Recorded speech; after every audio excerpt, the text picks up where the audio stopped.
A quick new idea, daily, from the world's greatest TEDx talks. I'm your host, Atossa Leoni, and this is TEDx Shorts.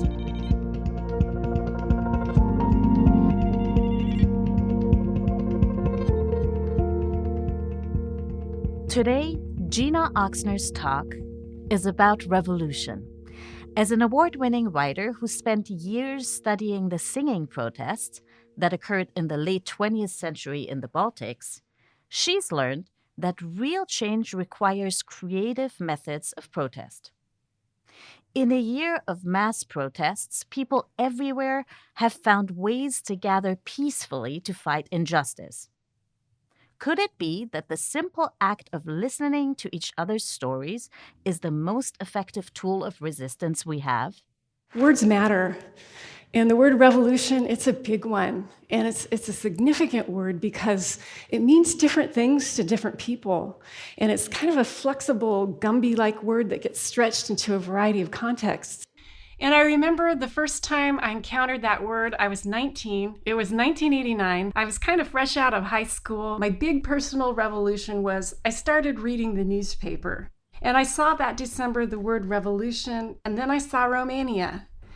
And at that time in my life, I knew nothing about Romania except that it was locked behind the Iron Curtain. But as I started reading those news reports that came trickling and then flooding in, the unthinkable was happening in Romania, a revolution. And the communist ruler Ceausescu and his wife were executed in a very swift and forceful revolution.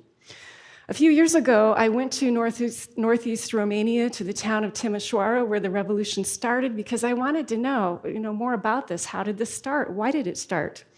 There were food shortages, and people were literally starving to death. There was no electricity in the wintertime. People were freezing to death. People were taxed well beyond their means. There was no freedom of press. Something like what we're doing here today, this free exchange of ideas, would have never been allowed.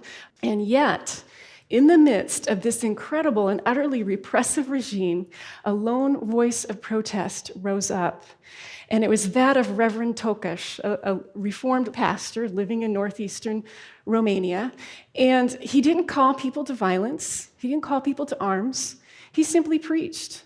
He delivered some homilies in which he suggested all people have basic rights to freedom. And his words were like embers that were sort of smoldering very quietly.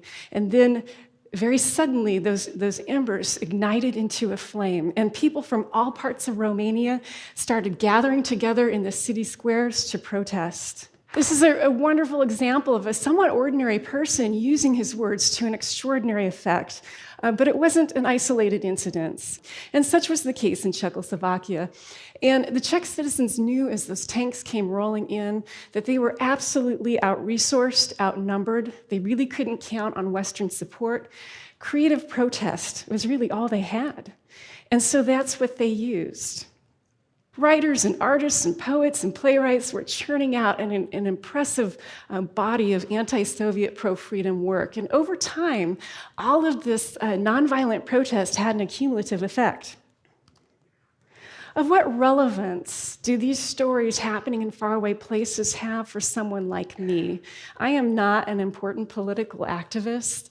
I have written a total sum of 0 poems. I teach creative writing. The most daring thing I might do in a day is decide whether or not to take out a comma or put another one in. Yeah. I tell stories.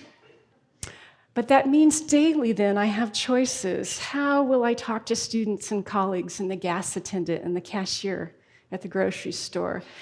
Am I using my language as a way of building bridges or erecting fences? And I'm beginning to think that this whole building bridge thing, it has as much to do with listening as it does with talking. I'm beginning to think, I know it's a skill I need to work on, but I'm beginning to wonder if listening then isn't in itself a revolutionary act, or perhaps talking less.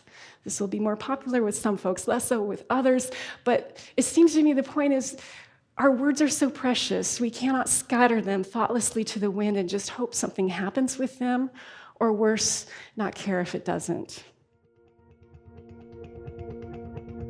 The TEDx talk you just listened to was recorded at a TEDx event in Salem, Oregon. All TEDx events are independently organized by volunteers who believe in TED's mission of ideas worth spreading. Special thanks to the organizing team at TEDxSalem. Want to listen to the full talk? Find Gina's talk and more at TED.com/TEDxShorts. I'm Atossa Leoni.